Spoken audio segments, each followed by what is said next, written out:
这个男人架好狙击枪，随后瞄准窗边的主位。他的刺杀目标是个华人黑帮大佬。既然是大佬，那饭桌上肯定要坐主位。只要确定了位置，即便窗帘被拉上，那也有一击毙命的把握。可很不巧的是，今天是大佬女儿的生日，他临时改了位置，要坐在舞台下听女儿唱歌。饭店内的联络人迅速将这一情况同步给了乔伊，他们要么撤退，要么就只能改变计划了。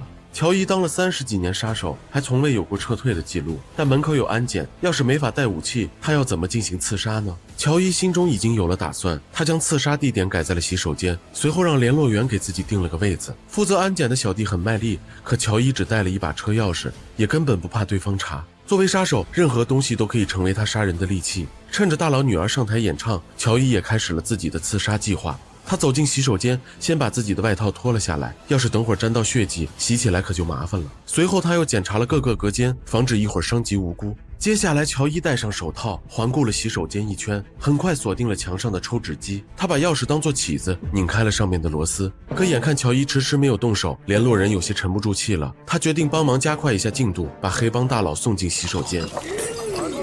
服务员莫名躺枪，被小弟们一阵威胁，但大佬身上被泼了酒，肯定得去洗手间清洗。乔伊也不好说什么，机不可失，虽然有些勉强，但也只能动手了。此时大厅内的歌曲恰好唱到了高潮，完美掩盖了洗手间内传来的打斗声。两个小弟虽然很能打，但大佬一死，他们心中已然没了斗志，很快便被乔伊干趴下。在洗干净手上的血迹后，乔伊打开抽纸机，将杀人的铁签放回原位。估计警方到场后找凶器都得找上好一会儿。虽然顺利完成了任务，可乔伊却很不爽。联络人就应该负责提供情报，没必要去干多余的事。而且乔伊也有一个女儿，要是他知道今天是目标女儿的生日，那绝不会接下这次的任务。但就在两人撤离时，似乎有一股神秘势力已经悄悄盯上了乔伊。从这天开始，乔伊发现自己被人跟踪了。他是个把工作和生活分得很清的人，除了偶尔杀个人外，他表面的身份是个打印机销售，家里还有个怀孕的女儿以及待业的准女婿。这天回家时，他只是在路口等个红灯，却突然发现前面的车在调整后视镜。出于一个杀手的本能，乔伊立刻意识到了不对劲。等红灯一过，他立马一脚油门，瞬间拐向了左边的小巷。不要误会，他并不是怕了，而是为了验证心中的猜想。要是那辆车真的在跟踪自己，肯定会在下个路口左拐过来。跟乔伊想的一样，他的确已经被人盯上。杀手也不能随便杀人，他立马后退，随后利用停车场复杂的道路甩开了对方。但这个麻烦也必须解决。乔伊回到酒店的安全屋，就在准备输入密码时，他的脑子却一阵恍惚，突然想不起最后一位数字是啥了。在邻居的提醒下，乔伊迅速冷静下来，用提示法想起了密码。可刚关上房门，门口却响起了敲门声。原来他竟然把自己的包给忘了。乔伊现在真可谓内忧外患，不仅遭到了不明势力的跟踪，身上还出现了阿尔兹海默的前兆。但困难也得一个个解决。乔伊从保险柜拿出几份档案，这些年他杀的人的确有点多，其中不乏有钱有势的大人物，要是有人想报仇也并不奇怪。就在翻到一张黑帮的合照时，他突然觉得有些眼熟，这个站在目标身边的小弟，不正是那天在大街上偷拍他的那个人吗？看来想找自己报仇的，应该就是这个不自量力的家伙了。但在动手前，乔伊觉得还是有必要跟组织上说一声，毕竟事后还要靠对方来善后。老大安吉拉是一家餐厅的大厨，他已经调查了照片上的那个男人，对方名叫卡尔，现在是另一个黑帮家族的收债人，要是贸然动手，很有可能会遭到报复。他让乔伊稍安勿躁，自己会出面摆平这件事。没办法，乔伊只好相信组织，先开车回了家，随后切换好身份，重新变回那个卖打印机的男人。他带着啤酒和鲜花去了女儿家，今天其实还是妻子的忌日。5年前去参加女儿学校的运动会时，一个黑帮分子醉酒驾驶，妻子不幸遭遇了车祸，凶手被判了8年。乔伊虽然是杀手，却没法亲手给妻子报仇，只能拼命安慰伤心的女儿。在参加完家庭晚宴后，乔伊开车回了家，岂料刚到院子，他便发现大门敞开着，还没等反应过来，一辆小汽车疾驰而过，正是白天跟踪他的那辆。乔伊顿时急了，他就不应该相信组织，对方现在已经追到了自己家，那下一步很有可能会对自己家人动手。他找到联络人，新人就是新人，果然比较好骗。为了跟乔伊打好关系，小伙子很快说出了卡尔的信息，对方经常会在一家酒吧徘徊，但要是想动手，最好找个没人发现的地方。乔伊没有理会，说到杀人，他相信自己比任何人都要专业。他来到酒吧，很快找到了正在调戏服务员的卡尔，杀掉这种人渣不会让他有任何的负罪感。可新人虽然好骗，却也不傻。乔伊走到一半就被老大安吉拉截住，两人一番唇枪舌剑。反正安吉拉的意思就是，要是乔伊还把他当兄弟，那就相信自己，不要给组织惹麻烦。郁闷的乔伊只好来到吧台，跟酒吧的老板娘打探起了消息。对方刚刚给服务员解了围，对凯尔肯定没什么好感。两人迅速找到了共同话题。至于接下来，自然是到安全屋谈谈心喽。可就在输入密码时，乔伊差点又忘了最后一位数字。但家人在旁，他也没想太多，只当自己最近太累了。趁着老板娘去上洗手间，他迅速翻看了对方的手提包，确定对方不是其他组织派来的间谍。眼看一切正常，他迅速打开保险柜，准备把腰间的手枪放进去。毕竟他刚刚在自我介绍时可没说自己是杀手，在老板娘眼里，他就是个幽默风趣的打印机销售。眼看时间差不多了，乔伊从冰箱取出啤酒，几句话下来，乔伊便得到了自己想要的东西。第二天一大早，两人互相交换了姓名。老板娘觉得有些口渴，乔伊也没多想，直接表示冰箱里有纯净水。可就在打开冰箱后，老板娘却愣住了。一个打印机销售的家里为什么会有一把手枪呢？他拿起包，直接头也不回地走了。在他心里，乔伊现在就是个不折不扣的骗子。乔伊还不明白发生了什么，直到他来到冰箱面前，才发现自己生病了，而且病得很重，好不了的那种。既然时间已所剩不多，那自然得争分夺秒。利用昨晚套取到的情报，乔伊很快找到了卡尔。他没用手枪，而是用了最原始的棒球棍，这样即便人死了，也只会被认为是帮派间的报复，而不会怀疑到他头上。在彻底失去记忆前，乔伊要消除掉所有可能威胁到女儿的因素。可就在回到家后，乔伊却从警察朋友那儿听到一个坏消息：当年杀害他妻子的那个凶手，竟然因为戴罪立功，已经提前出狱了。乔伊叹了口气，看来他要杀的人又多了一个。但在准备动手前，他还得先去跟女儿一家吃个饭。今天是对方去做产检的日子，母子平安，乔伊很快就要当外公了。可就在几人准备点餐之际，乔伊却隐隐有些不安。杀手的第六感让他感受到了危机。来不及多想，乔伊立刻抄起酒瓶就冲了出去，还是那辆熟悉的小皮卡。对方没有直接对他下手，而是瞄准了女儿，显然是想让他也尝尝失去家人的痛苦。乔伊虽然也是杀手，却从来不会对孕妇和孩子下手，那人简直就是杀手界的耻辱。在接到报案后，警方心中已经有了嫌疑人，正是那个车祸害死乔伊妻子的凶手。对方在入狱前曾说过，等自己出来后，一定要让玛利亚好看。如今黑老大戴罪立功，提前出狱，玛利亚便立刻被杀手盯上，这很难不让人怀疑。可没想到的是，一桩普通的枪击案竟然还惊动了联邦调查局。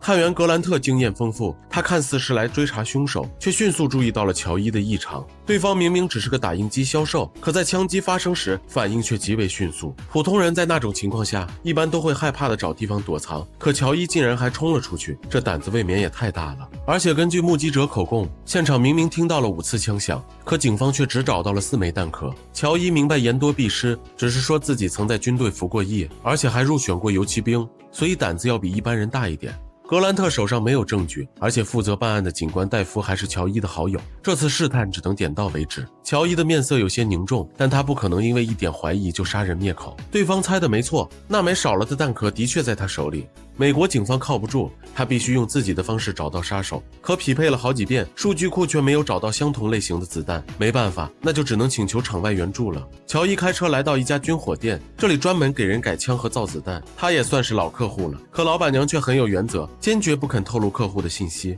I wouldn't have lived this long if I discussed my clients. You may not live long if you don't. 老板娘考虑了一会儿，发现乔伊不像是开玩笑，识时务者为俊杰，她只好拿起子弹端详了起来。Piece of crap. 有意思的是，老板娘的话刚一说完，店里的学徒不知是不是心虚，竟一时没拿稳手中的货物。乔伊心中顿时有数了，老板娘这儿自然没问出什么，这枚子弹做工粗糙，不是他做出来的。等到晚上关门后，乔伊又悄悄折返了回来，堵住了正在干私活的学徒。 Using your kit and materials, stupid, but ballsy. 乔伊就喜欢跟胆子大的人打交道，对方不会像老板娘那样瞻前顾后，这不敢说那不敢说。他想知道的其实很简单，就是谁买走了这枚垃圾。 Block. Henry Block. I'm gonna need more than a name. 跟聪明人说话就是爽快，乔伊轻松打探到了杀手的住址。第二天一大早，他假扮成了快递小哥，直接敲响了对方的房门。乔伊没有选择立刻动手，要是在房子里杀人，那事后还要分尸，太麻烦了。不如把人赶到深山老林，然后让对方自己挑一块风水宝地。薅尸可是个力气活，作为一名杀手，乔伊只干自己专业的事，而且更关键的是，他还得问出对方背后的雇主。可亨利却明白，杀手没有信誉可言，他只有什么都不说，才能保住自己的一条命。 You kill me. They're just gonna send someone else. 但说归说，要是真的被一把枪顶在脑门上，很少有人能保持冷静。亨利知道的也不多，跟乔伊的杀手组织差不多，有个代号摆渡人的负责发布任务，没有人知道对方的真实身份。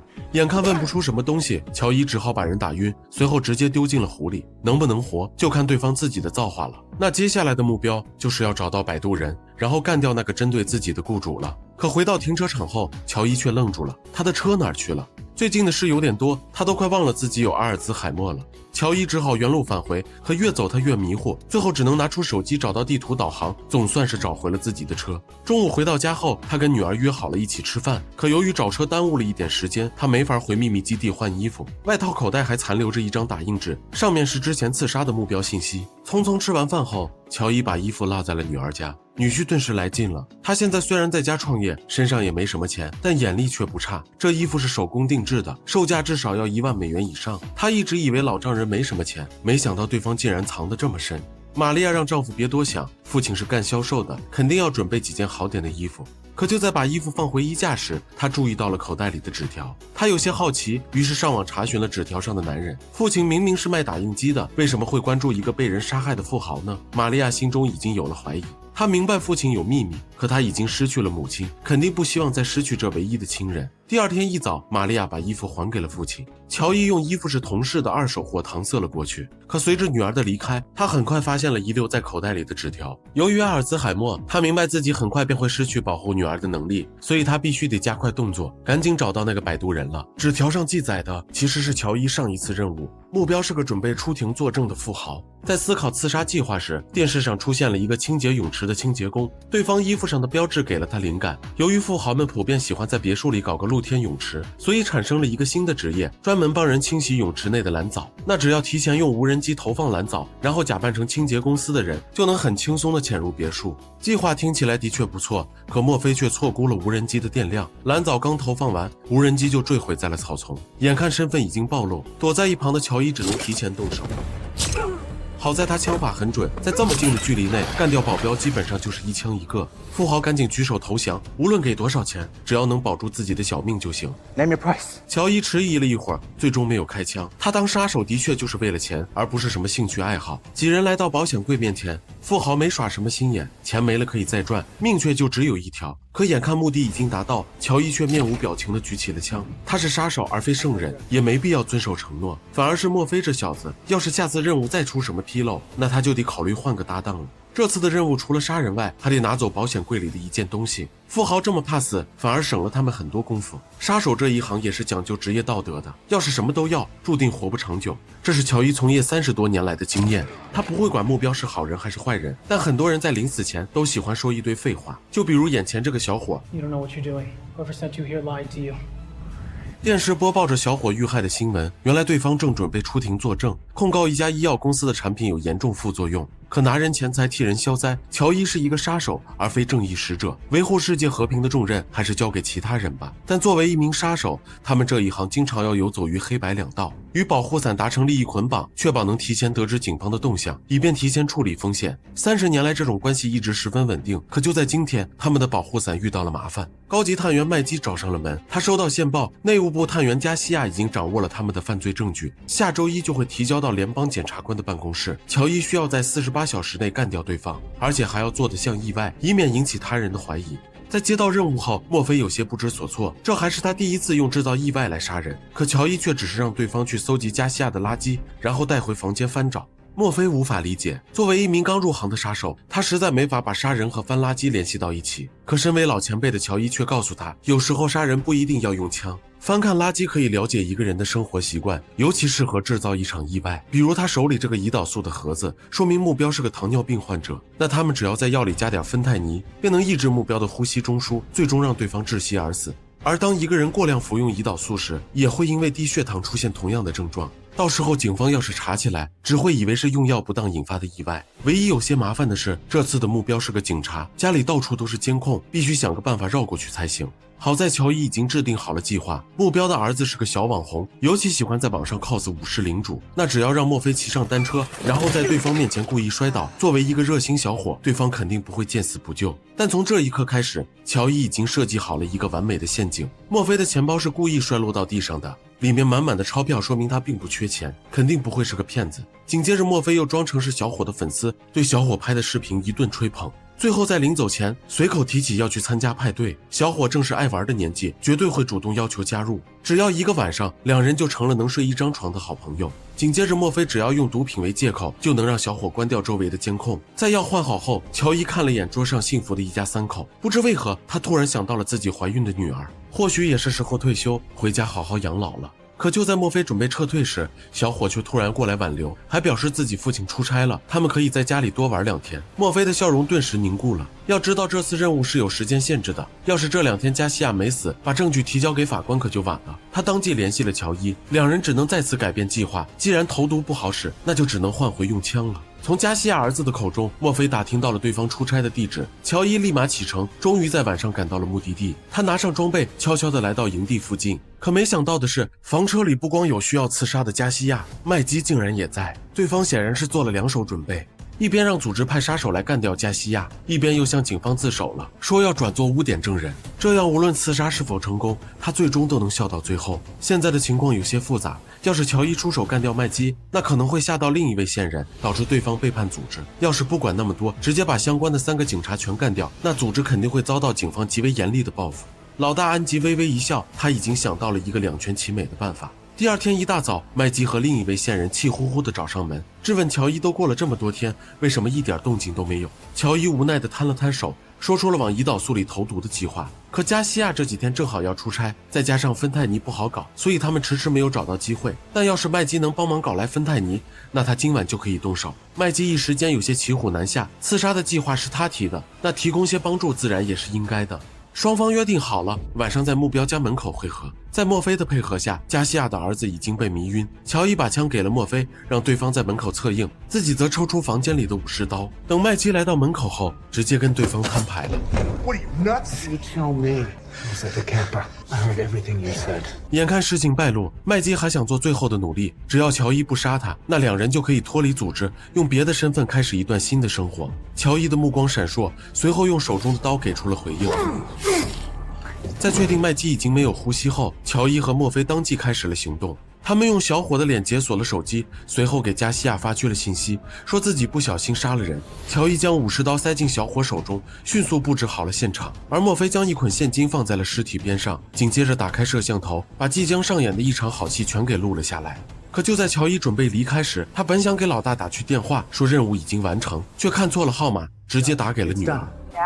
Who's Dutch? 阿尔兹海默带来的隐患再次发生，乔伊只能暂时安抚好女儿，事后再想办法解释。就在10几分钟后，加西亚匆匆回到家，看着地上的尸体以及一脸嗑嗨了的儿子，他怎么也不会想到，这竟然会是一个针对自己的陷阱。可为了保护儿子，哪怕是陷阱，他也只能无奈地踩进去。2人搬动尸体的一幕已经全被电脑上的摄像头记录了下来。在老大安吉看来，一个叛徒换来一个内务部的卧底，这笔买卖简直赚翻了。这多亏了乔伊看到的那张全家福。他们做过调查，加西亚的妻子在几年前因病去世，对方唯一的遗愿就是让加西亚照顾好儿子。乔伊能理解对方的心情，同样都是父亲，为了子女，他们会愿意付出任何代价。回到安全屋后，乔伊突然发现地上的金项链，看上面的照片，显然是那天的老板娘留下的。他来到酒吧，用换项链的借口为自己辩解起来。他虽然是个卖打印机的，但出门在外带把枪防身也很合理吧？可老板娘尼基却一脸不信，对方一直找自己打听卡尔的信息，结果卡尔第2天就死了。